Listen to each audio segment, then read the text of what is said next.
I would like to express my reservations about those who um,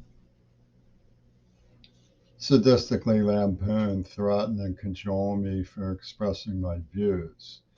I grew up in American society. The city of Pittsburgh had speak out messages. That's what they were called. Having said that, I'd like to address the so called axis of evil: Iran, Russia, North Korea. Okay, we'll start with North Korea. The North Koreans have presented their simple psychology that if you trust them and show them some dignity and decency and some support and recognize the hard work of maintaining their society and their autonomy, that they will show um, friendship and enthusiasm, or at least reduce tensions in return. America has said that they must back down from their terrifying and horrifying threats and behaviors, or else. And it's a loser situation. It's because the question that surmounts the idea of backing down is what would encourage them to feel that aggression pays. So there's America is saying that rather than do that, we have to stand firm against North Korea. Everybody knows this. I'm not doing anything radical in pointing this out. The fear for me, of course, is that it would be a lose lose situation. Even if we did show them friendship, they would continue with their hostility. I don't particularly believe that. I think the North Koreans just want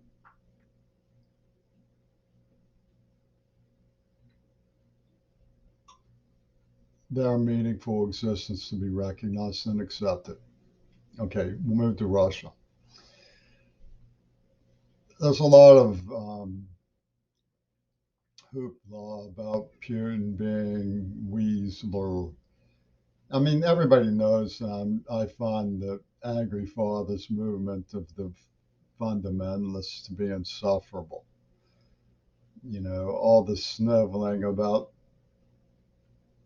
you know,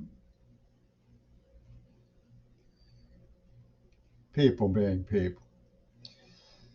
But to say that any of those guys, ultimately, Sergei Lavrov, Vladimir Putin, and the diplomatic core around them, the philosophical core around them.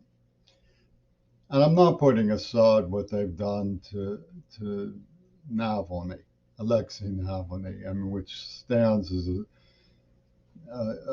abridgment of what most of us consider to be ordinary human rights values. But if you look at these men and listen to them, they're rational, they're approachable, they're answerable, they're um, accountable individuals. They have nothing whatsoever that resembles.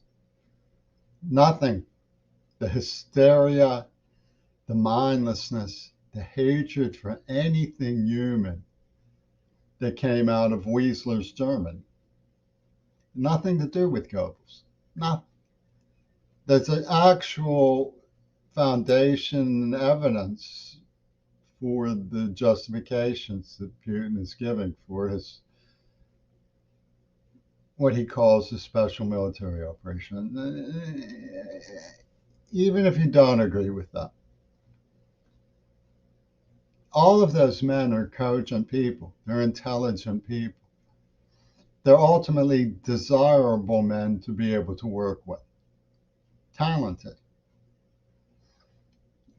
So the idea that they're Hitlers, I don't think anybody should entertain that stuff. Moving to Iran, the last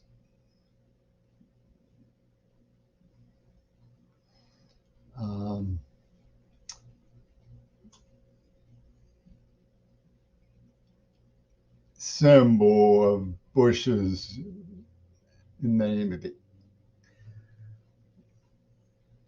Everybody knows the CIA overthrew their government, and they got mad. And the women in their parliament, yes, the women in their parliament said, we can take care of ourselves. We don't need these doofbags from Bushmania coming telling us what to do. Everybody knows that happened. And everybody knows there was some snivel pottery going on between the Ayatollah and faux cult and Reagan during the mania of King Crimson days. Yes, faux cult, the Ayatollah and Reagan were doing Colin Powellisms together. Everybody knows that. And we found the Wagner card in Soviet religion here at Tacoma Community College. I mean, everybody knows that stuff. Yes. Oh, you think, okay. But now Saudi Arabia comes and tells the United States, who have concerns about their murder of a journalist. Some of us do. Saudi Arabia comes and tells the United States that Iran itself is going to invade them.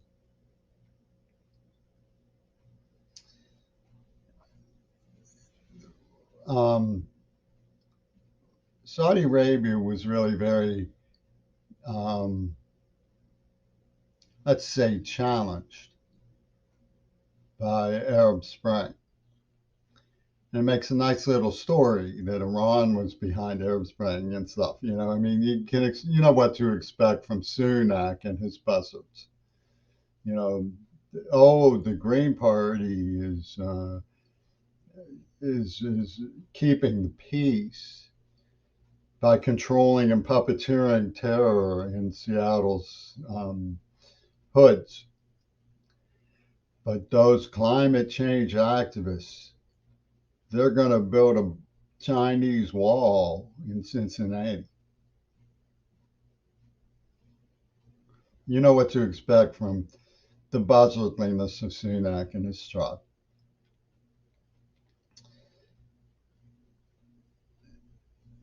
Saudi Arabia has some good films. Watch the whatever it's called, about the girl who wants a bicycle. It's really very interesting.